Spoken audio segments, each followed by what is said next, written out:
২০ বছরের বয়সের আগে প্রত্যেকটা ছেলেমেয়ের যেসব বিষয় জানা ও মানা উচিত। এই বয়সে যৌনতা নিয়ে আগ্রহ হবে এটাই স্বাভাবিক। মাথায় উদ্ভট কথাবার্তা ঘুরপাক খাবে, কিন্তু ভুলেও এসবের ফাঁদে পা কখনো দেয়া যাবে না। এই বয়সের আগে প্রেমের মোহ জন্মাবে, কিন্তু বিশ্বাস করো এই বয়সে প্রেম খুব একটা টেকে না।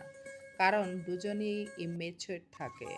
তাছাড়া এই বয়সে প্রেম করলে পড়াশোনার ১২টা বাজিয়ে ফেলবে। আবেগকে যদি একটু কন্ট্রোল করতে পারো, তাহলে নিজেকে অনেক দূর নিয়ে যেতে পারবে। নিজেকে কখনো বাবা-মায়ের চেয়ে বেশি জ্ঞানী ভেবো না। এই বয়সে আগ বাড়িয়ে পাকনামো করা প্রবণতা থাকবে।